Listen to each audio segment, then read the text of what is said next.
Start. पश्चिम Asia में जारी संकट के बीच इस बात की आशंका पहले से जताई जा रही थी कि तेल और गैस की कमी की वजह से आने वाले दिनों में ज़रूरी वस्तुओं की महंगाई बढ़नी तय है। ख़ास तौर पर रसोई गैस की किल्लत की वजह से आम लोगों के सामने कैसी परिस्थितियां पैदा हुई हैं, यह सब जानते हैं।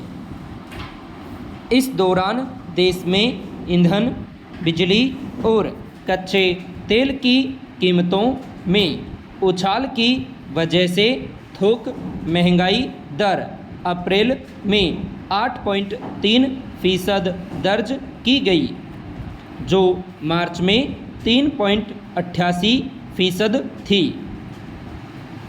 साफ है कि घरेलू बाजार पर अब अंतर्राष्ट्रीय परिस्थितियों का असर पड़ना शुरू हो चुका है। हालांकि कुछ समय पहले वाणिज्यिक गैस सिलेंडर और विमान टरबाइन ईंधन के दाम में खासी बढ़ोतरी की गई थी, लेकिन उसके असर का दायरा कुछ हद तक सीमित था। अब पेट्रोल और डीजल की कीमतों में इजाफे का मोर्चा जिस तरह खुला है, उससे साफ है कि अगर ईरान और अमेरिका के बीच टकराव के साए में तेल की आपूर्ति लंबे समय तक बाधित रही तो इसका असर जनजीवन को बुरी तरह प्रभावित करेगा। गौरतलब है कि तेल कंपनियों की ओर से शुक्रवार को पेट्रोल और डीजल की कीमतों में 3 रुपये प्रति लीटर की बढ़ोतरी की गई है।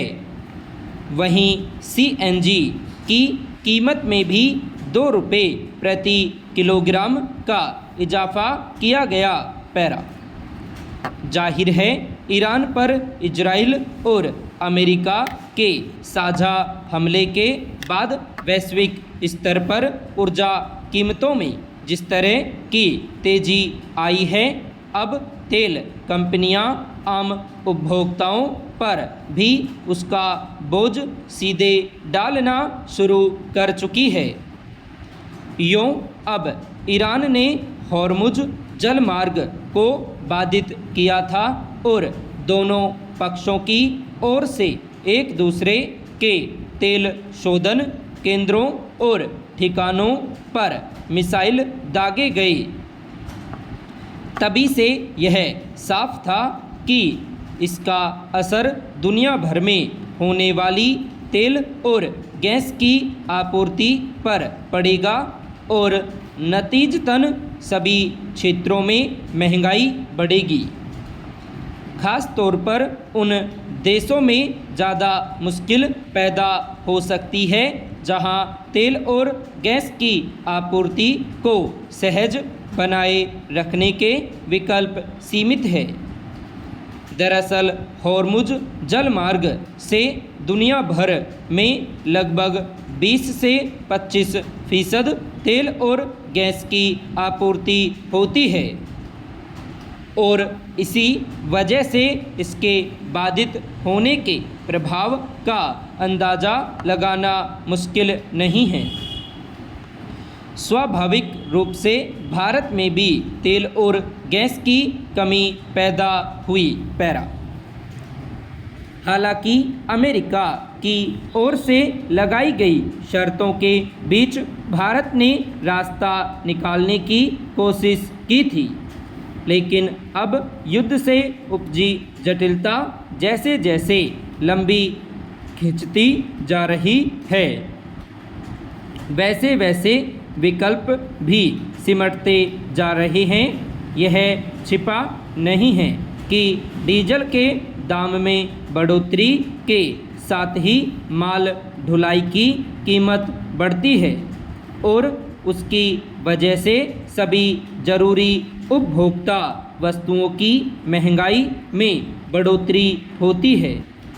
यानी फ़िलहाल डीजल के दाम 3 रुपये बढ़े हैं, लेकिन ईरान और अमेरिका के रुख के असर में वैश्विक स्तर पर ऊर्जा संकट के जो हालात बने हुए हैं, उसमें यह कहना मुश्किल है कि तेल के दाम में वृद्धि यहीं रुक जाएगी।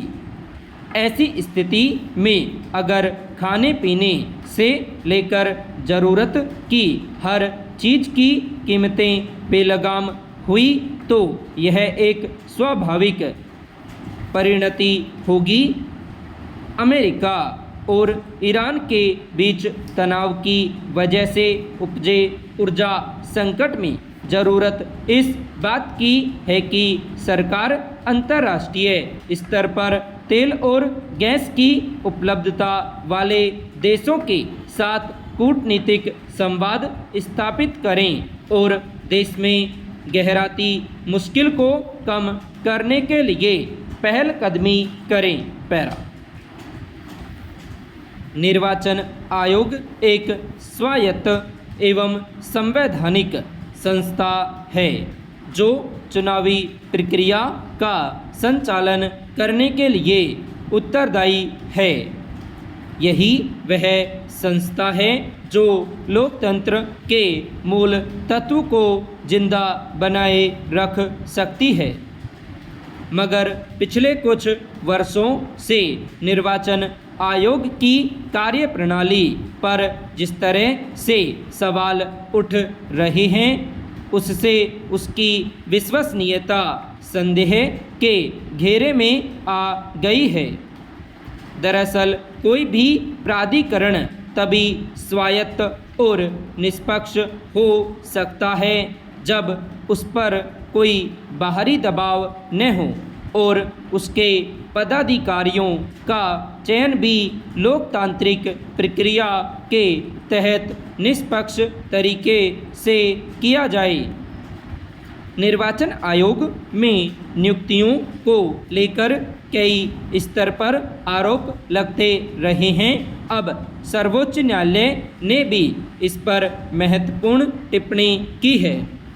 शीर्ष अदालत ने गुरुवार को इस मामले में कहा कि स्वतंत्र एवं निष्पक्ष चुनाव संविधान की मूल संरचना का हिस्सा है और यह तभी सुनिश्चित किया जा सकता है जब निर्वाचन आयोग स्वतंत्र हो और उसके कार्यों में स्वायत्तता प्रतीत भी हो।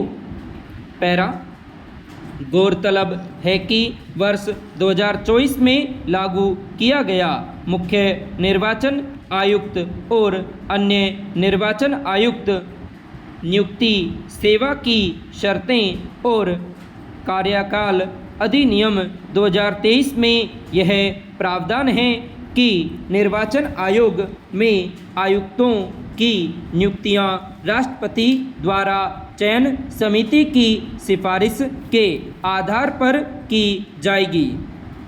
इस समिति में पहले प्रधानमंत्री, प्रधान न्यायाधीश और लोकसभा में विपक्ष के नेता शामिल थे, मगर नए कानून में प्रावधान प्रधान न्यायाधीश की जगह केंद्रीय मंत्री को शामिल किया गया है। शीर्ष अदालत में इस कानून की संवैधानिकता को चुनौती दी गई है। सवाल है कि 3 सदस्यीय चयन समिति में सरकार के 2 प्रतिनिधि शामिल होने से क्या नियुक्ति प्रक्रिया में पूरी निष्पक्षता की उम्मीद की जा सकती है। स्वतंत्र एवं निष्पक्ष चुनाव लोकतंत्र की आत्मा को प्रतिबिंबित करता है। ऐसे में अगर निर्वाचन आयोग की संरचना पर ही सवाल उठते रहे तो जनता के भरोसे का क्या होगा। इसी पहलू पर गौर करते हुए सर्वोच्च न्यायालय ने भी कहा है कि विश्वास का स्तर इतना होना चाहिए कि ऐसा प्रतीत हो की चयन समिति में कोई तीसरा निष्पक्ष व्यक्ति भी शामिल है। शीर्ष अदालत की इस टिप्पणी से निर्वाचन आयोग में नियुक्ति प्रक्रिया को संतुलित किए जाने की उम्मीद जगी है।